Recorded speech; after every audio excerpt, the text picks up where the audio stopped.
Hey guys, welcome back. We're going to wrap this book up, so join me on page 173 and let's find out what happens. The rifle changed him. The minute he picked it up, he wasn't sure he liked the change very much. He set it aside, leaning it carefully against the wall. He could deal with the feeling later. The fire was out and he used the butane lighter and a piece of birch bark with the small twigs to get another one started, marveling at how easy it was. But that feeling again, that the lighter somehow removed him from where he was, where he had to know. With a ready flame, he didn't have to know how to make a spark nest or how to feed the new flames to make them grow. As with the rifle, he wasn't sure he liked the change.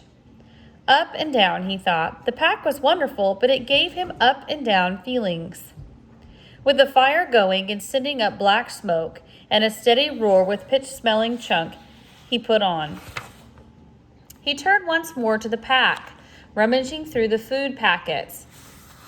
But he hadn't brought them out yet because he wanted to save them until last glory in them. He came up with a small electric device, completely encased in a plastic bag.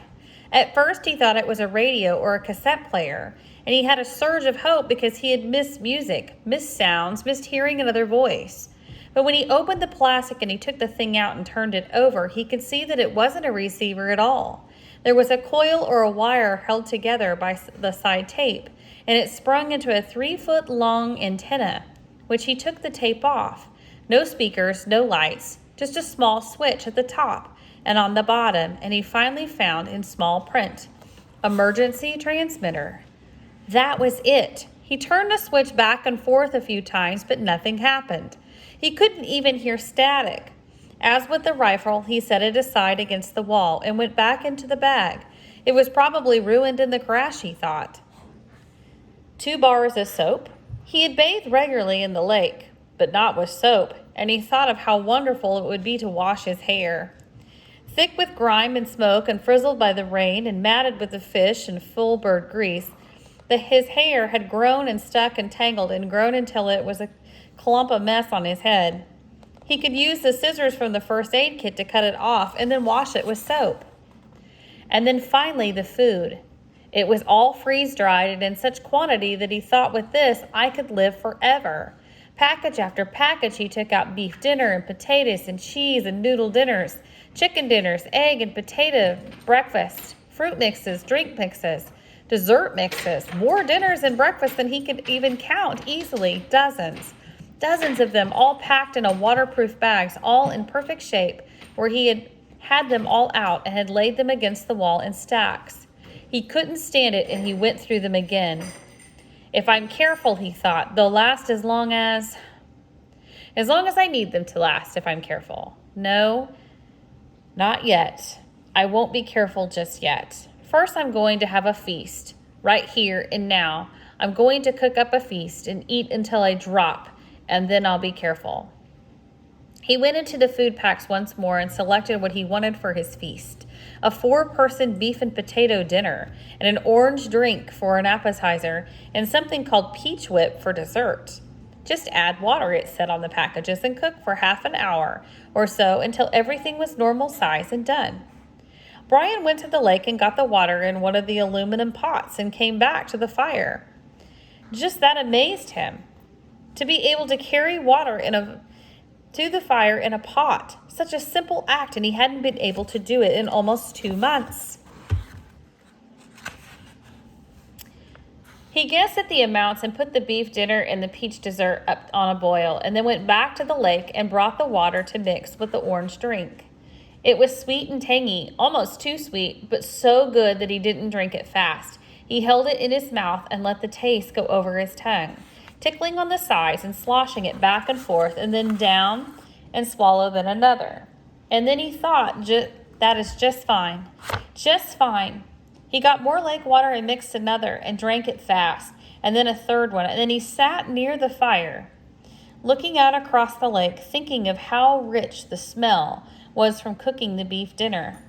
There was garlic in it, and other spices, and smells came up to him and made him think of home, his mother cooking, the rich smells of the kitchen. And at that precise instant, with his mind full of home and the smell from the food filling him, the plane appeared.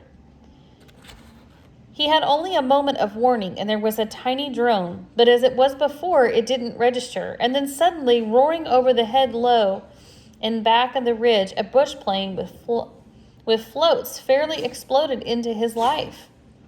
It passed directly over him, very low and ripping a wing sharply over the tail of the crashed plane in the lake. Cut power glided down the long part of it, the L of the lake, and then turned and glided back, touching the water gently once, twice, and settling with a spray to taxi and to stop the floats gently, bumping the beach in front of Brian's shelter.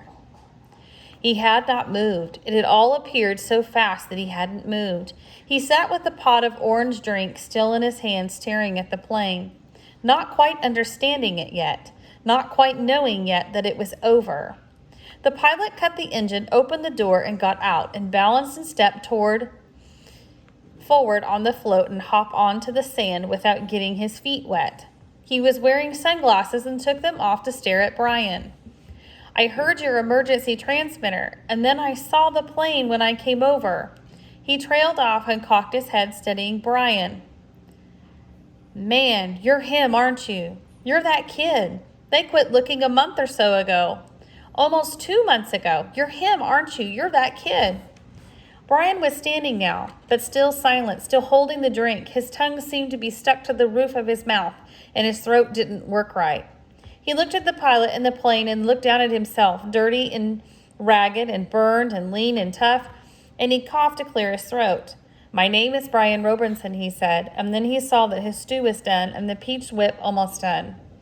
And he waved to it with his hand. Would you like something to eat?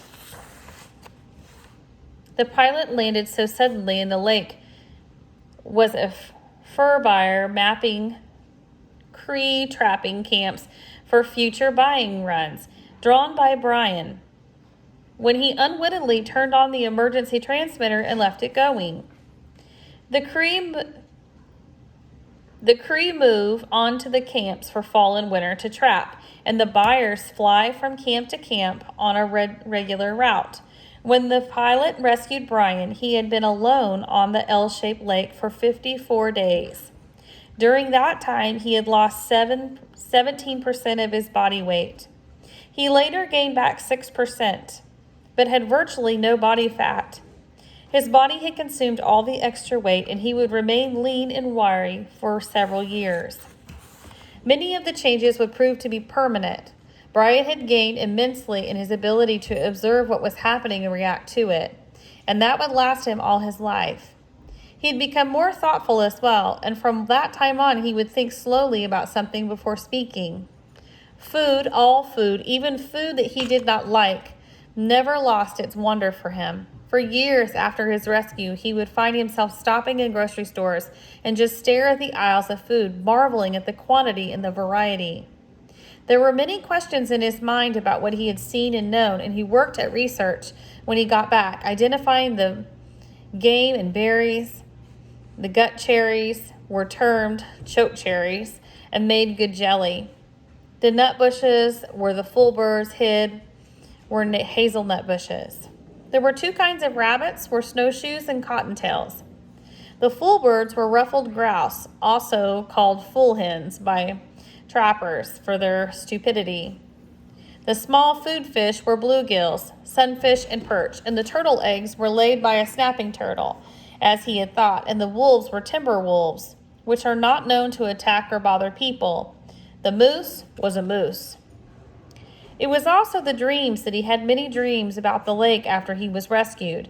The Canadian governor sent a team to recover the body of the pilot, and they took reporters who naturally took pictures and films of the whole campsite, the shelter, all of it. And for a brief time, the press made much of Brian, who was interviewed several networks, but the furl died after a few months.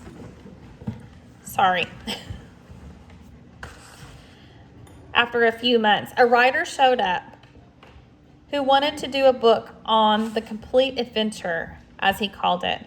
But he turned out to be a dreamer, and all came nothing but talk. Still, Brian was given copies of pictures and tape, and looking at them seemed to trigger the dreams. They were not nightmares, none of them were frightening. But he would awaken at times with them, and just awaken and sit up and think of the lake and the forest and the fire at night, and the night birds singing, the fish jumping, sit in the dark alone and think of them.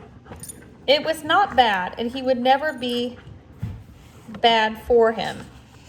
Predictions are, for the most part, ineffective, but it might be interesting to note that Brian had been rescued when he was, or had been forced to go on a hard fall, perhaps winter. It would have been very rough on him. When the lake froze, he would have lost the fish, and when the snow got deep, he would have had trouble moving at all. Game becomes seemingly plentiful in the fall. It's easier to set with the leaves off the brush, but in the winter it gets scarce and sometimes simply non-existent as predators like lynx, fox, owls, weasels, fisher, marten, northern coyotes sweep around the areas and wipe things out. It's amazing what a single owl can do to a local population of ruffled grouse and rabbits in just a few months. After the initial surprise and happiness from his parents at him being alive for a week, it looked as if they might actually get back together. Things rapidly went back to normal, and his father returned to the northern oil fields, where Brian eventually visited him, and his mother stayed in the city, working at her career in real estate and continuing to see the man in the station wagon. Brian tried several times to tell his father, and came really close once to doing it, but in the end never said a word about the man or what he knew about the secret. So I'm excited to see that he's finally gotten rescued. What a surprise for Brian to find the survival pack and to feel like he's just on top of his game. I mean, he is rich with all the goodies that were in that survival pack. To then find the emergency transmitter and then accidentally turn it on. What a really cool story. As we're going through this time in our life right now where things are very different, we too will survive this situation that we're in. I miss all of your faces so much, and I hope to see you in the fall.